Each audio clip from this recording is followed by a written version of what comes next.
Kay mga kapatid, mga kaibigan, nandito ako ngayon sa loob ng Altarasa at nandito yung mga tropa ko at nagbibigay si Bernard ng mensahe tungkol sa espiritual na pananampalataya. Go ahead, Bernard. Okay, good morning mga kapatid. Sa umagang ito, purihin natin ang Diyos. After natin palakasin ng ating katawan, yung sistema ng ating katawan sa ating exercise, bigyan naman tayo ng reminder ni God. Ano itong reminder na ito? Sometimes, nakakalimot tayo dahil sa sobrang dami ng problema, alalahanin, diba? Negosyo, maraming pwedeng maging abala no? Wapo na. Pag abala ka na, sometimes hindi natin na-remind kung ano yung ginagawa ni God. So, ano ba ito? Ano ba sinasabi rito? May warning na binigay sa atin si God sa scripture na ito. Sabi ni James chapter 4 verse 14. Kay Santiago. Why? We do not even know what will happen tomorrow. But this life, you are a mist that appears for a little while and vanishes. Sa version na New Century Version naman, maganda pag nagbabasa ka rin ng ibang verse. But you do not know what will happen tomorrow. Your life is like a mist. You can see it for a short time, but then it goes away. Sa Tagalog, gayon man ay hindi ninyo nalalaman kung ano ang magaganap bukas. Ano ba ang inyong buhay? Kayo nga'y isang singaw. Wow. Singaw lang tayo. Na sa sandaling panahon ay lumitaw at pagkatapos ay maglalaho. Yun. Grabe. Ganun lang tayo.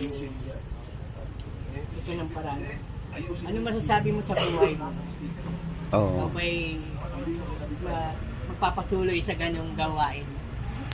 Hindi naman tayo ni James na sometimes sobrang busy natin. Hindi natin pinahalagahan yung buhay.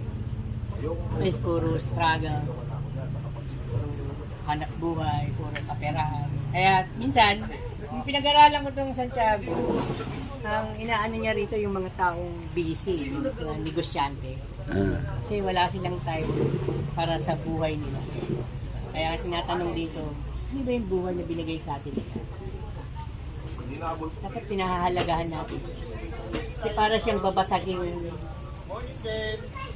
alam mo yung babasagin na glass? Pag nabitawan mo siya na durog, ang hirap na niyang i-store. Parang ganun yung buhay natin.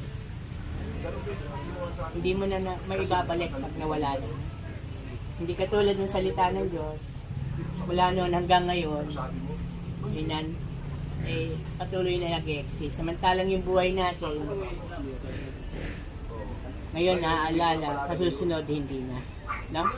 Kaya dapat pahalagahan natin yung buhay na binigay sa atin ng Diyos. Yun. At salamat sa pakikinig nyo. Ako'y magdarasal na. Nakilang Diyos, muli salamat sa mensaheng pinarating nyo sa amin. To remind us, to warning us, God, sa buhay na tinatangkilik namin. Sometimes, napaka-busy talaga namin. Hindi namin kayo napapansin. Yung buhay na binigay niyo sa amin ay madalas hindi namin pinahalagaan sa mga walang kwentang bagay. Alam namin yung kayamanan yung pressure ng aming puso ay hindi rin namin madadala. Hanggang pagtapos ng buhay namin dito, wala kaming madadala sa inyo. Nagkaharap kami sa inyong husgahan. Ano yung ginawa namin. Tulungan nyo kami bilang tao, bilang naniniwala sa inyo na magpatuloy sa aming buhay. May pleasing aroma sa inyo. Salamat sa pagmamahal nyo, hindi nyo kami hinusgahan sa agad. Tulungan nyo kami maging malakas. In Jesus' name I pray. Amen. Sino mag-response? Bernard. Sige bro, Ayun, appreciate ko yung message na binigay may scripture, no?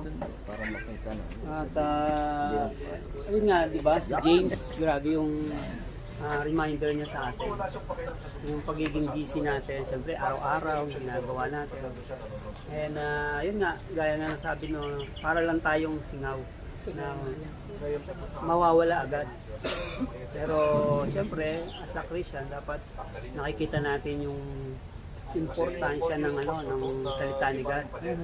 Kaya kailangan natin talagang bigyan ng oras katulad ngayon na every Saturday nag-commit tayo na magkakaroon tayo ng jogging, quiet tayo. Nakakatulong to sa natin, physical at spiritual.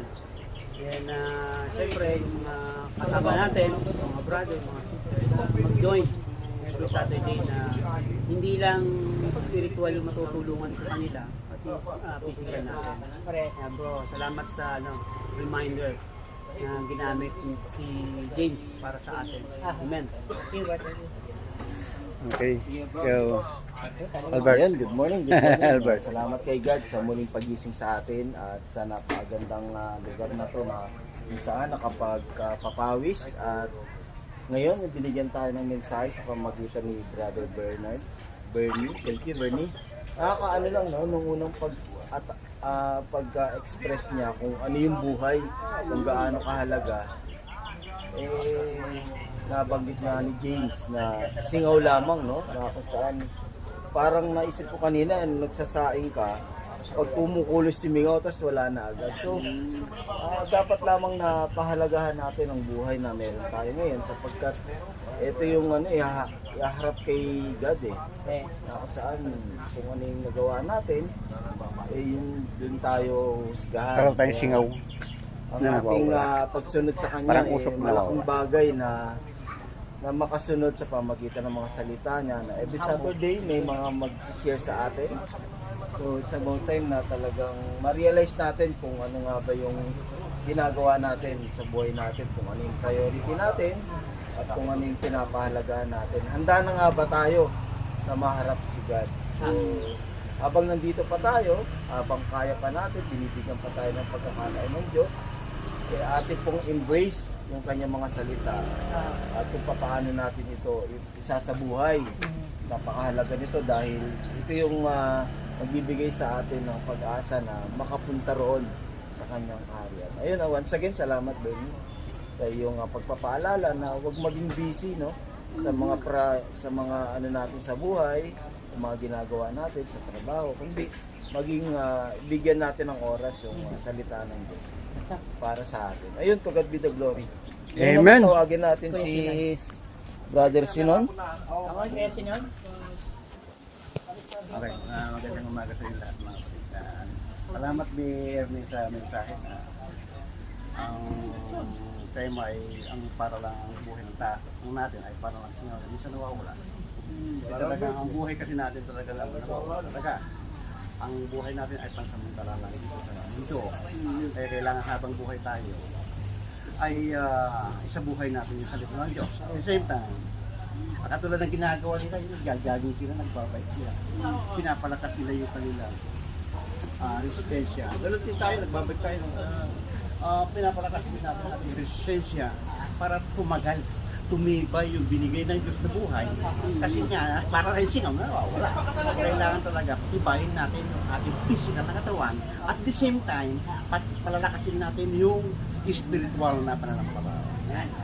Kasi nga, lahat tayo pupunta doon sa hangganan. So, ang natin